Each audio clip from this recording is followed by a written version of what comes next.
What's going on, y'all? I am back from Collecticon Dallas and I still feel so brain dead. I'm gonna try to keep that energy up today, but y'all know my videos are kind of chill anyways. I didn't record any content last weekend with playing and waiting around 14 hours the first day. I was just so completely dead the second day, and of course you had to support all the homies that were in top 32, which I had a lot of friends that did make it, which was amazing. So yeah, I don't really consider myself a YouTuber anyways, so it would have been nice to record some stuff, but just didn't happen this time. It was just one of those things where I was just trying to be in the moment, and I just thoroughly enjoyed myself the entire weekend, and it was a special experience. It was truly an amazing experience. But today I want to go over the deck that I played last weekend. I want to talk about my mistakes. I want to talk about the things I did well. I want to talk about the things that kind of surprised me. But we'll get into that here in a second. I just want to appreciate this Caster's Cup mat. It's honestly such a nice mat. I was really stoked to get it. And then this was the card that you got for actually playing the tournament. It has the player stamped right there, so you can only get this if you played in the actual tournament. It's a really pretty card, and it's actually a really good card too. So that's the thing about a lot of these cards that are exclusive to players or what have you. They're just really good, so use them. That's what they're there for. But yeah, this promo is really nice. This was the regular Collecticon promo. I didn't get a chance to get the little plush. Like I said, I'll talk about it later, but I basically did myself a disservice to keep me out of top 32. I was tired and made some misplays. I was bad choices, whatever you want to call it, but I really wanted to get this plush, but I did not get my hands on it, so who knows, can maybe do some trading later. Went ahead and got a stash loot promo. I need another one so I can go ahead and play both of them in my deck, because I'm about that phantom card life. The phantom card did so much work for me in the tournament, it was ridiculous. This was the Quetz that came with the jersey, has the little Caster's Cup little symbol down there. Quetz is Quetz, King Quetz, Queen Quetz, whatever you want to call it. Quetz is literally the ruler of the earth and did so much work last weekend. It was actually insane. And all players got 5 player packs, 5 regular Collecticon packs. I think I had an extra because I just stood in line for one. So I don't know how many I'm going to open today. It depends how long I'm rambling on about my deck and all that stuff, but definitely going to open most of the player packs. And yeah, so let's get into the deck that I played, and let's talk about that. Alright, I actually forgot to organize my deck, so I had to take a quick pause and get it all organized. This is my side deck. We'll talk about that in a second, but for now, let's talk about the main deck. So I ran all 5 Hornets. Hornets is just an amazing card. Just does so much work, especially against water. When you contract it, it makes 3 Hornet tokens that are flying. It's just a really great card, and this card is able to paralyze as well. So in a lot of situations where you're honestly at a 50-50 chance, it's just a great card to have, especially against water. I played water 4 times, and that was what I was prepared for. I heard from other people.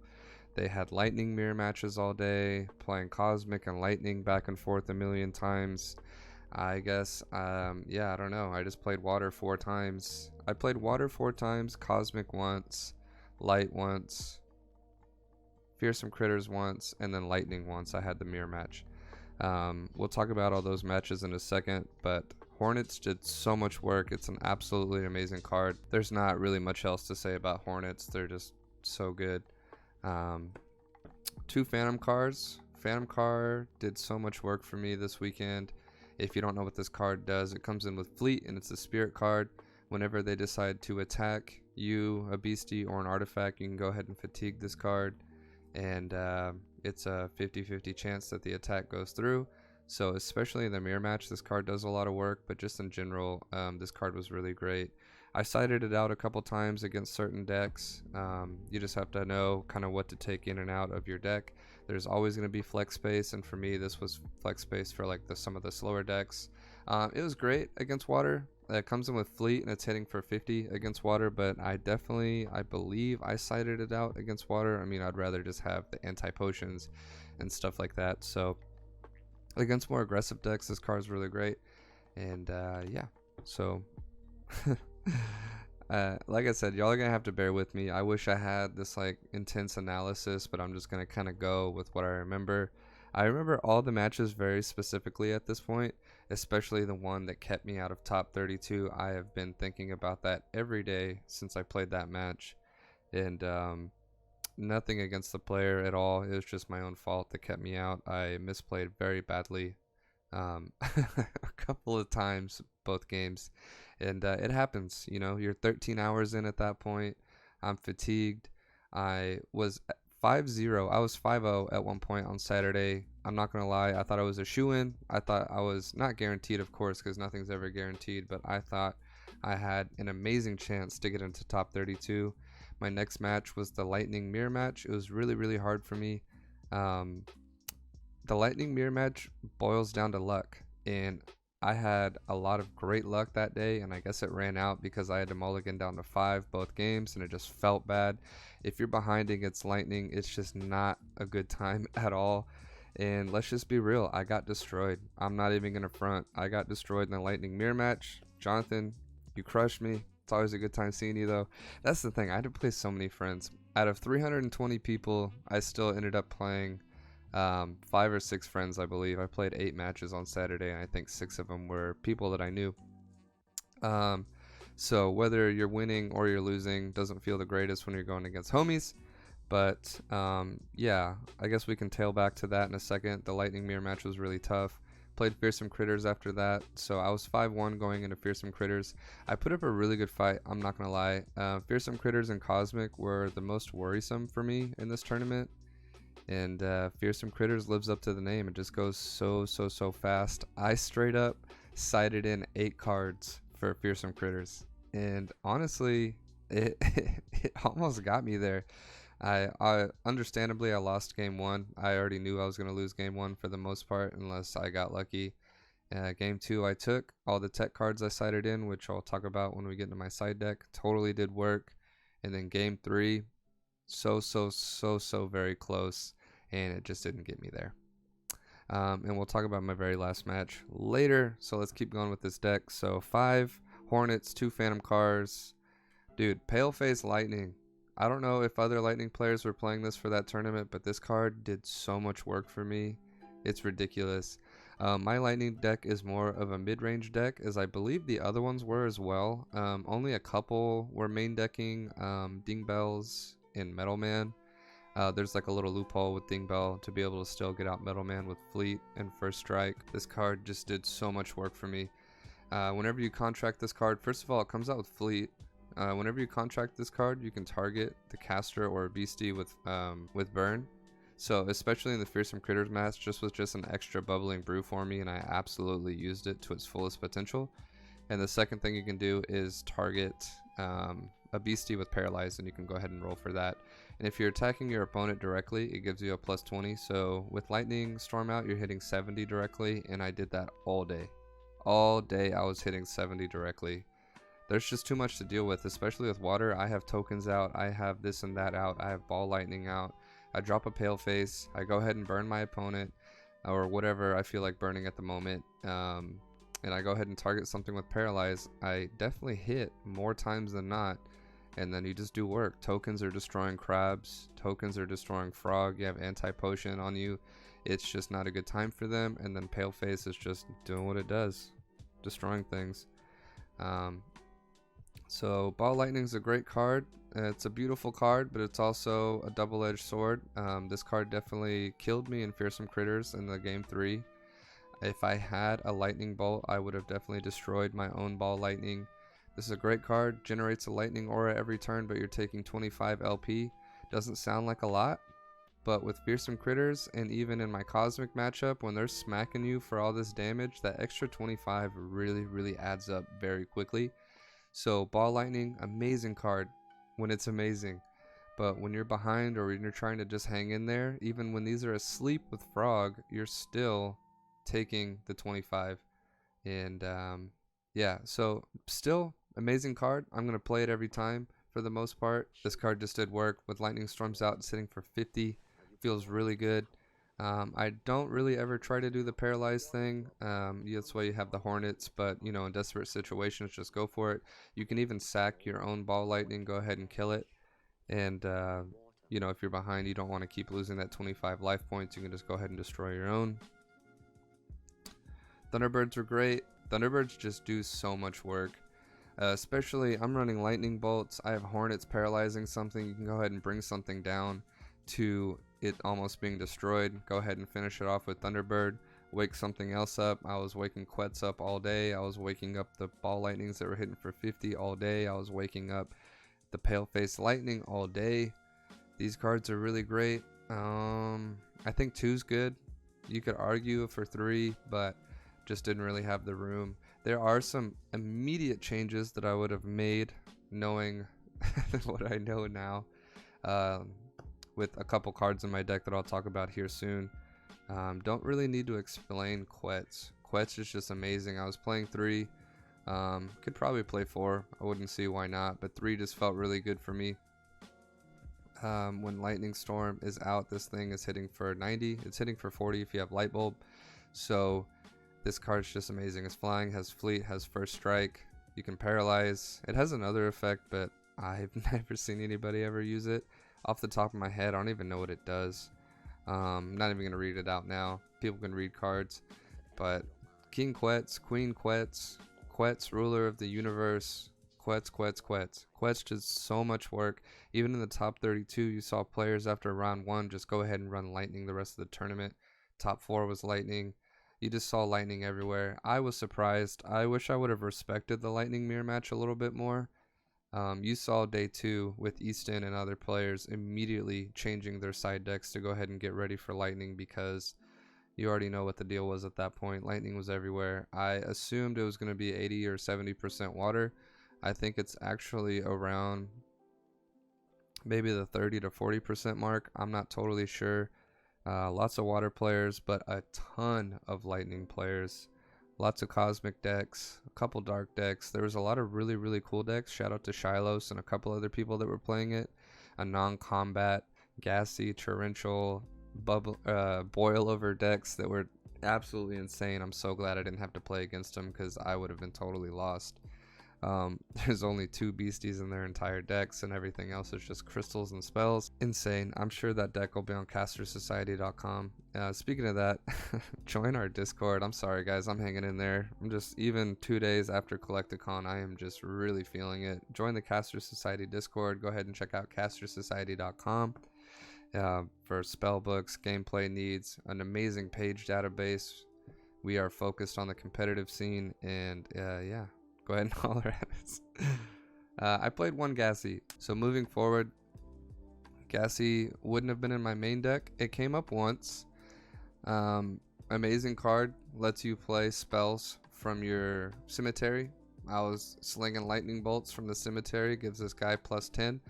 No issues there. It just didn't come up a lot, and if it did at that point, it was either too early or too late. So there's a couple cards that I took out. You know, it's 3:30 in the morning the day before the tournament, and I'm literally like kind of walking in circles being like, which cards need to be in, which cards need to be out. I mean, hindsight doesn't really matter. I don't think this card would have kept me in or out of top 32. It would have just been nice to have the other 2 cards that I'm going to go ahead and show in a minute. So after I go through my whole deck list, I'll probably take out the 2 that I probably would have switched out. But Gassy is an amazing card. I have an emotional attachment to Gassy. When I was first starting to play, Gassy Spirit deck was really popular. Obviously, Lightning was a terror. But the fact that you can play spells from the cemetery is just so cool. So I was just slinging lightning bolts, and it was a good time. But it didn't really come up that much, to be honest. Hateful Demise at 1. This card absolutely put in work for me. I run 2 Prism Auras and 1 Shock Aura, so this card, I have 1 in the main deck, 1 in the side deck. This card is absolutely amazing. It cannot be prevented, and you destroy target beastie with 2 traits or more, at least 2 traits. Yeah, this card's crazy. I used it to destroy Crab. You can use it to destroy Quets. Anything that has at least 2 traits, you're going to go ahead and get rid of it. Card can't be prevented, so, you know, Reptoid Ruler, I was ready for you. And it was a really cool tech. I wouldn't take it out. I'd keep it in my deck for sure. You could argue too, but I also play Dampen in my deck, and I think that's the next card. Yeah. So this is the card right here that would have put me in the top 32. I played really greedy when I played Light. Light was my last match, and like I said, nothing against the player. Played amazing, absolutely amazing.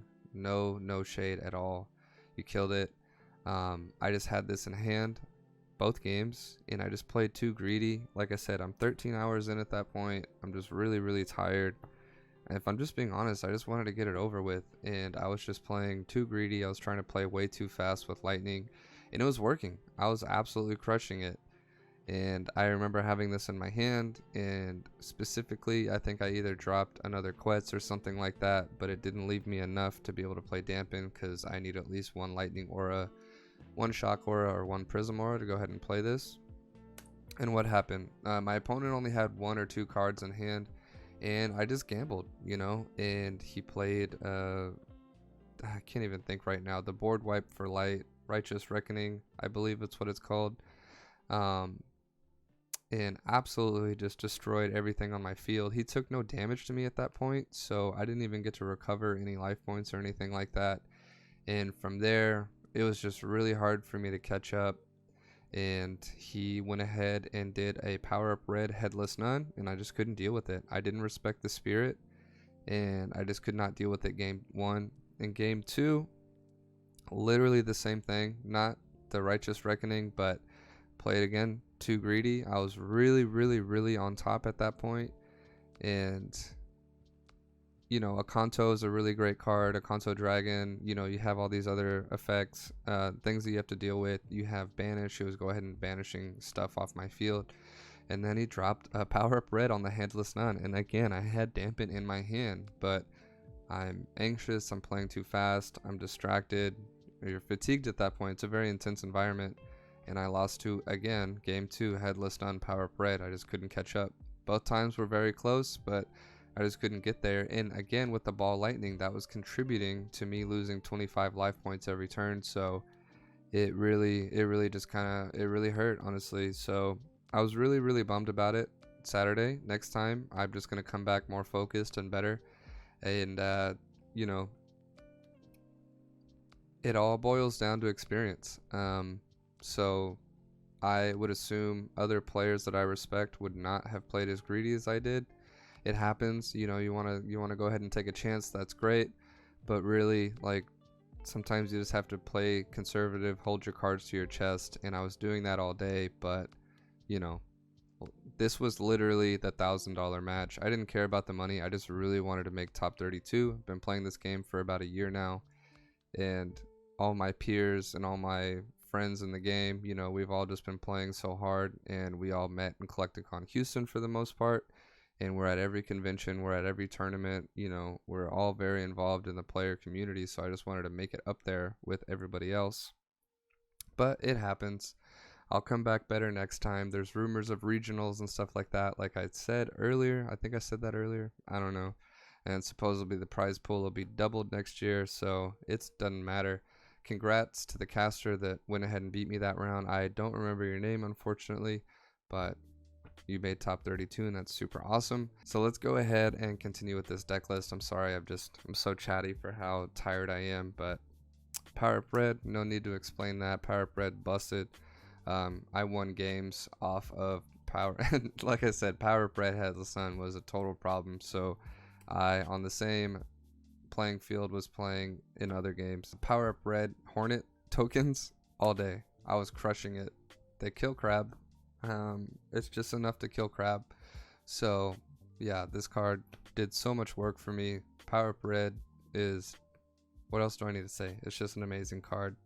2 bookmarks for the OCD people out there. I'm sorry, I just like both the artworks, look really cool. Draw 2. New Year, New Beginnings. Great card.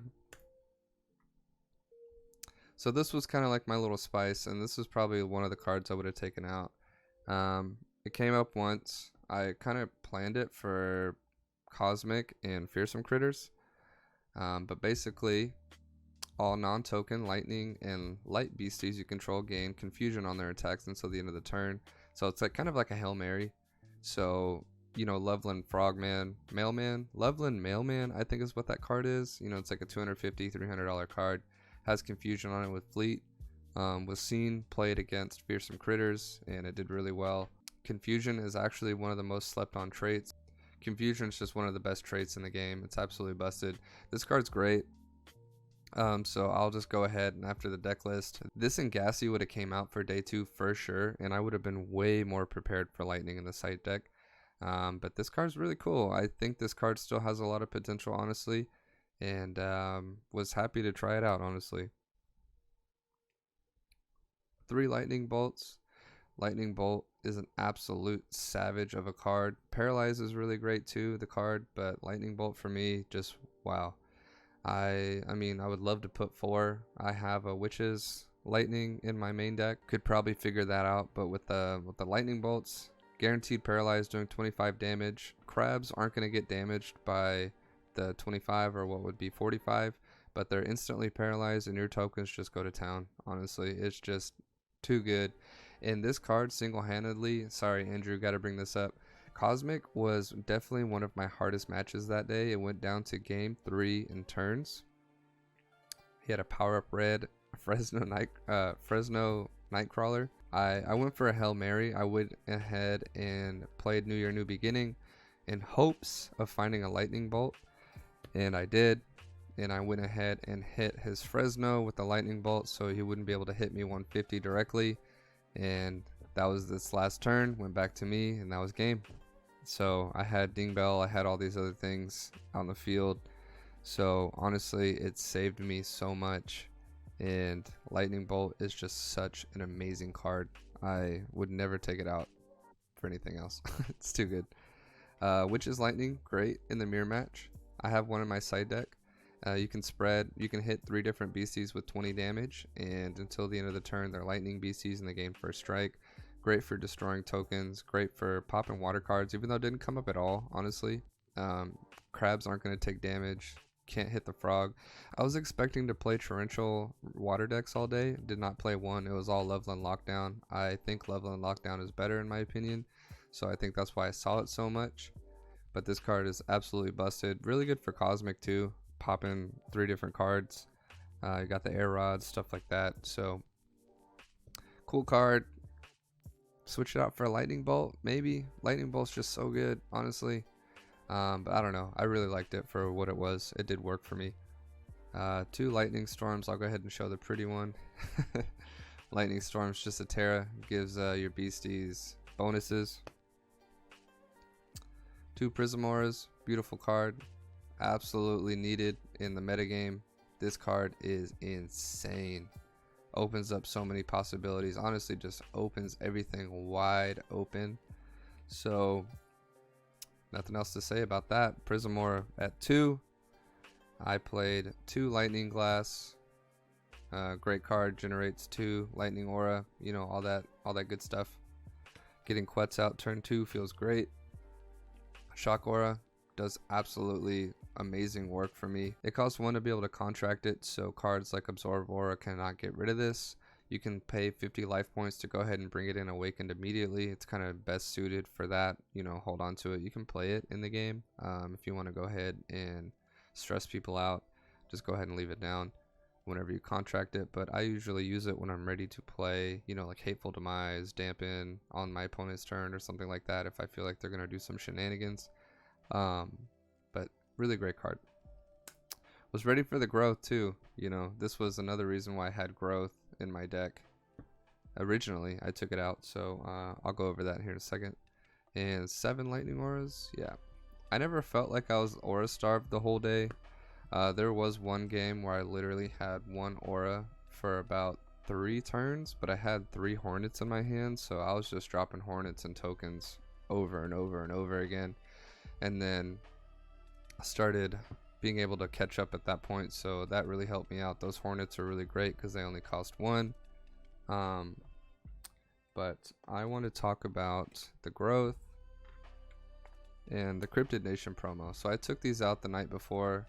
I just felt with Hateful Demise, and dampen in my main deck. I was just asking for a lot with the growth, but I really wish I would have kept it. This card's insane. This card is insane. Draw 5 cards if you have a plant out. Everybody had plant at least. So, and I could have got a plant. So I really missed this card. I think it could have bailed me out of a lot of situations. I don't know. Cryptid Nation, pay 2. Basically play any card from Cryptid Nation for free. I wouldn't say this was as important for this for me, but you know, getting Quetz out with 2 aura is pretty freaking sick. So still honorable mentions. I think, you know, hindsight, I probably would have went in with these 2 instead of the simultaneous lightning card and gassy, but doesn't matter at this point. These cards are really great. So yeah, let's go into the side deck. I had Wood Devil of Coos County. I cited it because I did not bring a bonsai tree, so a lot of other people had bonsai trees out, so I went ahead and side decked it. If there's a real tree with an eyesight, you only have to pay this with 2 neutral aura. What this card does is you can spread damage out to multiple beasties or artifacts, or I'm assuming maybe casters too. So this card was really great. Power up red, Wood Devil is insane. Often people scoop whenever that happens, so this card was just ready for this tournament. So if y'all don't know, for this tournament you had to bring physical 4th wall items. So I had a radio on me, I had light bulb, I had stone, and I had, what was the 4th one? Tinfoil. I know this is kind of contradictory, but I'll get into that in a second. So I did play 2 ding bells. They came up for sure, especially in the cosmic match game 3. I just wanted to go as fast as I could. So ding bell definitely came up for me. And if ding bell is out, you have to put away electronic devices, otherwise you're going to lose 50 damage per turn. So the reason why that card is so good is so even if your opponent or myself has radio out, you can go ahead and put it away whenever ding bell's out, and this card absolutely smashes it at that point. You get to keep the fleet and the first strike and all that stuff. So just really great. Maybe I would have wanted 3 ding bells instead of 2, especially in the mirror match. That's where I really fell behind. The opponent that I played had ding bells and metal man, so not a great time for me. But for everything else, these definitely came up. It was a good time whenever it worked. Toxic Waters, good card. Me personally would have switched both of these for an anti-potion potion, no problem. I know that Power Up Red Headless Nun got to me, but still would rather have the anti-potions over these for sure. Especially because the light player even was doing lightning in bottles like crazy. So that card's really great. I think in other decks it's really good, especially if you're playing lightning in bottles, but if you're playing anti-potions you can't have them in the same deck. Second dampen, no explanation there. I thought I was going to go against Torrential River, didn't, so I never really cited in a second dampen. Bubbling Brews, 3 of them for Fearsome Critters, absolutely such an important card, did so much work. At one point I had 2 of these in my hand. He dropped 2 Gumbaroos, popped them both, and that's the second game. I won game 2 just because of these cards alone and Paleface Lightning. So amazing cards against Fearsome Critters. 2 anti-potions, would love to have at least made them 3, but even when these came up with water, super good. With water, I mean, water had to play aggressive when it was playing me, so it was moving faster than I was used to, but these cards came up, and when they came up, amazing. When people drop a frog and they try to lightning in a bottle to go ahead and get rid of some stuff, and you already know usually at that point they probably have 2 or 3 lightning in a bottles in their hand, you just say nope, anti-potion, get that out of here, and vice versa. Whenever you want to throw a token into a frog or something like that and they try to Smoky Spirits, now you play this and you're going to go ahead and take that frog down with 2 tokens. And the last card was Witch's Lightning. Yeah, didn't really side in 2. I think I did against Lightning actually in a Lightning mirror match, but other than that, I would have very much changed my side deck for day 2. There was a lot of really cool tech cards that are going to be coming to light on day 2 that were played in the Lightning Mirror matches. It was just such a good time watching all that. And don't get me wrong, I was sad that I didn't make top 32, but I cannot stress enough how much fun I had. The community is amazing. Everybody is so supportive. And honestly, I was worried that there was going to be, I thought it was going to be a pretty toxic environment. But honestly, I mean, everything, you know, nothing's perfect. There's always going to be stuff like that. But for the most part, I didn't witness anything. Everybody was having fun, even though they were stressed. I was so stressed, especially that very last game. I was just, man, I was out of there. I'm still 2 days later just so fatigued from it all. But what an amazing experience. I forgot to even mention this. You got a little Metazoo die for official dice rolls and stuff like that, coin flips. So, man, Metazoo, y'all killed it. All the MZOs, all the homies, everybody, the whole community. It was just such a beautiful time. It was a great convention, and I honestly just look forward to more. And with that being said, I want to open up,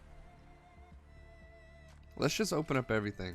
You know what, might as well, let's just open up everything. I'm gonna save the player packs for last because I think you're guaranteed holos in these. So let's just go ahead and open up everything. And this is kind of random, this just popped into my head. If you see players trying to sell some of their prizes, you know, like the mat, I think is like $250. The player packs are around 200 each. Don't judge them for that. You have to think about people traveling to these tournaments. There's outside forces that, you know, people are dealing with all the time. They played the tournaments. They did the 14 hours. They did all the things that you needed to do. You just have to understand sometimes that, you know, people aren't doing this just to make money, but it's just a way to support the hobby and go ahead and go to the next tournament. So there's so many outside factors. Just, you know, try to give people a break if you see stuff like that. I haven't seen too much toxicity, but I have seen a little bit from players that are trying to sell some things that they got. So just keep that in mind. Just be cool. Community's awesome. Let's keep it that way. And let's go ahead and open all this stuff up. So the only difference between these packs and these packs is these aren't going to be player stamped and you're not guaranteed full holos. So what I'm looking for is Lightning in a Bottles, Gators, Index. All the holos are so beautiful. They just look great, honestly. So, and these are 3 card packs. Usually it's 1 card, so it's really cool that these are all 3 cards. And for me, I am mostly a player, but I'm still a collector at heart. So, oh, whoa. Okay, so I need to learn the card trick. Look at that holo. And to finish my sentence, I am mostly a player, but I'm a collector too. So for me, if I'm being honest, I thought about trading some of these packs off. I really wanted that plush. So I'm still, I mean, I'm going to open all this, but you know, I'm sure there's going to be some cards in here that I can go ahead and trade. This card is absolutely insane. The holos on these are just insane. And like I said, I'm mostly a player, but a part of me is still a collector. So I was going to open up all these packs, and I just want to hold on to a lot of this stuff, honestly. Let's be careful with that. We got a unicorn. And we have a water baby. And all these are going to be stamped at the bottom, as you can see. Water baby, great card. There's a really cool strategy. If you're playing water, don't get rid of the water baby, because they are going to probably sacrifice it themselves. But with water baby out and they drop a frog, that's multiple beasties. We're not going to talk about that, but if they try to smoky spirits the frog, you can still hit into it with other tokens if you go ahead and leave that up on their side. I need my sleeves. I can't believe we pulled a holo crab from the jump. I'm still a big fan of the water deck. I played Lightning for my reasons. I thought it was going to be mostly water, and I really did play so many water decks, so that was that. But I still really respect water. I think it's a really great deck. We have a Spook Light, non-holo. Oh, Void Spell. I probably should have had a Void Spell in my side deck, or at the very least my main deck. It stops Power Up Red. It stops Cryptid Nation and other colorless spells. Hindsight, probably would have needed it. And the Medford Schmooze non-holo. Actually, sorry. I'm going to be done with the gameplay, I promise. But I didn't play this card at all last weekend, and it was definitely a mistake, for sure. I don't know why I decided that this wasn't it for me. I let my friend Antonio use the other one, but even having one would have just dealt with all those spirits that I went up against. It would have dealt with crabs, you know, taking their stone skin away. I was just more concerned about my fleet and my first strike going away from my quets and all that kind of stuff, my phantom cars having spirit and all my other flying beasties. But this card did work, especially in the mirror match. So you saw lightning players hitting each other with this card and just ramming into each other's quets. So this card's amazing. It's always been amazing. It's never not going to be amazing. So you need a playset for sure. Alright, so now for sure no more gameplay, I think. We're just going to open some packs. I thought this was going to be a shorter video, but you know, just kind of chatting about the deck and all that stuff. So we have Hudag. Cool. Oh, did I do this wrong, or is this a double hollow? I don't know what I'm doing. Icy Path, non-hollow. Love that card. Still a huge fan of Frost, but look at that. These cards are sick. Roperite, full hollow. Cards like this are going to be really sought after. Fearsome Critters, I don't think is ever going to be a bad deck unless Fire's the main deck in the meta, because you know, if you're playing Fire, you can handle critters pretty well. But absolutely beautiful of a card. And I guess it doesn't matter to me, but it kind of does, I guess. I honestly, so many people were saying some really nice things to me last weekend. I don't, like I said, I don't consider myself like a YouTuber or anything like that. So the fact that, you know, there was some people that I didn't even know saying that they like my content and, you know, where did my videos go and stuff like that. Outside factors, I'm really busy with Caster Society and some other things, but I promise, you know, it's always on the forefront of my mind to keep making videos. And all the kind words that were said to me last weekend, pushing me to keep making videos, I really appreciate it. I just do them for fun. I'm just here to hang out, make some videos, be chill, and again, I really appreciate it. So if you like the content I got going on, remember to like and subscribe. That's what YouTubers say, right? And yeah, I really appreciate it. Last weekend was just filled with so much positivity for the most part, and it was a great time. Building Brew and a light elemental non-hollow. Alright, so 2 hollows out of the 5 packs so far. This was, you know, just consider this is the one I waited in line for.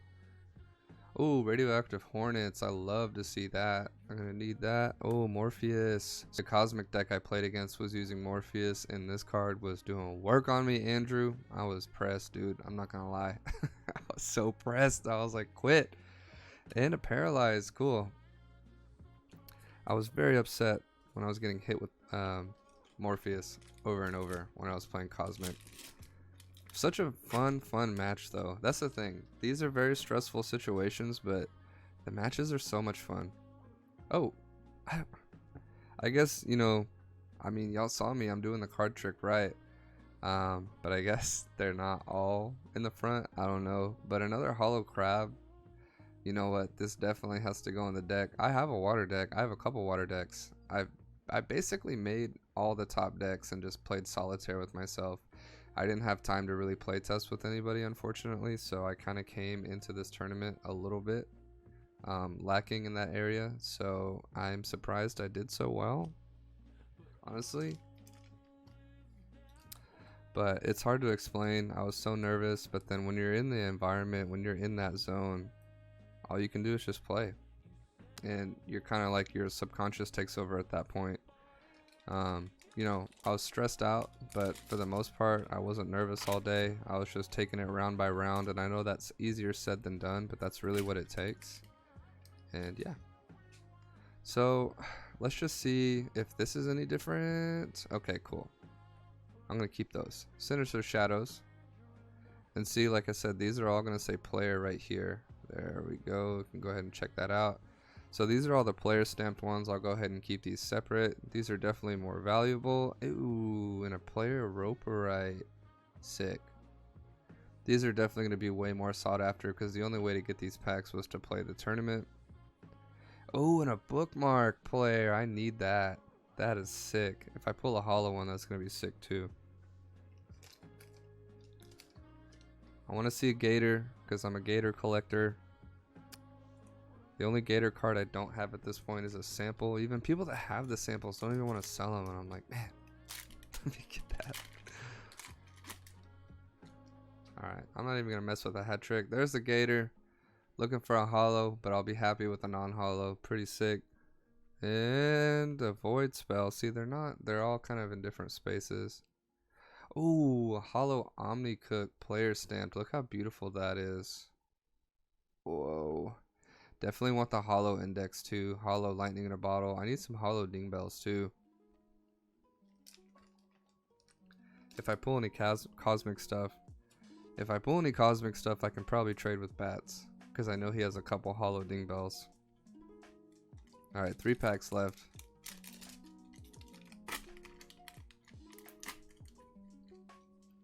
There's so many other things I could have talked about in this video, but I don't have the memory or the mental fortitude, so thanks for hanging in there. Oh, anti-potion player card. Yo. That's sick. That's awesome. This card does so much work. This card alone makes it, in my opinion, it's my personal opinion at this point in time right now, if you're main decking anti-potion, a plethora of them, or side decking them at least, it's damn near impossible for Loveland Lockdown to beat you. Boom, lizard people. That's just my opinion. Don't come after me, water players. I respect water. I love that deck. But anti-potion is just too busted. This card is absolutely amazing. Alright, 2 more player packs. I'm happy with that anti-potion. This is the one random time where I'm more hype about hollow tech cards than I am player cards. Look at that. Lightning in a bottle right there. We have a fire card, Victor Larson, off the top of my head. Is it a salamander? Oh, lava bear. Sick. I don't even think he did salamanders, but cool. Player stamped lava bear. Dope. In my opinion, I feel like all these hollows are between 50 to 100 max population. So if anybody has numbers like that, I mean, it's too soon right now, but if anybody has any type of, ooh, toxic water, sick. If anybody has any type of numbers or, you know, data to back what I'm saying, let me know. But there can't be that many full hollow player. There can't be that many full hollow player cards. Alright, here we go. Last pack. Thank you guys so much for watching this video. And it was a toxic water. Wow. That's awesome. So I got some really cool tech cards in full hollow. Toxic water and anti-potion potion. Toxic water is a great card. Just for me personally, the anti-potions with my deck would have just been way better. So I know that moving forward. Let's go ahead and put that over there. And hey, I have a playset of the bookmarks. That's sick. And a bunny man. That's actually really cool too. I don't know if this would have been full hollow. I think maybe every card has a chance to be full hollow, but that's really cool. But I think that's everything for today. I showed some promos. I'm gonna have some other videos coming soon of some other goodies that I got at Collecticon. I'm pretty sure that's it. I'm looking around at my desk right now. I don't see anything. So thank you guys so much for watching. Like I said, I'm gonna try really hard to make sure that I can keep putting more videos out. And one thing that is going to be easier for me potentially is just to record some gameplay. And at that point, I can just put those videos out more consistently. Just have to figure that out. But anyways, I'm tired. I want to go back to sleep even 2 days later after the convention. So I will see you guys soon. For any of you that went to the convention, I hope you had a blast. To all my friends, I mean, how did I not even think of this? Easton Evans got first place in the tournament. One of the greatest guys I've ever met. Dylan, aka PokeKai, got second place. One of the greatest people I've ever met. And of course, you know, the homie Dominic got third place. One of the greatest people I've ever met. So many other amazing players got into the top 32 that I knew. Ed, I believe, got 5th place, and a lot of other friends were up there too. So it's just such a special thing. Shameless plug, and I have this sticker on my deck. Shout out Pokey Kai. What's up, homie? You deserve it. It's just such an amazing environment. I had so much fun watching all these matches. And so now, officially this time, I will see you guys soon. And if you open some cards, if you're chilling, if you're playing, hope you have fun. Good luck on all your pulls. And I'll see you guys later.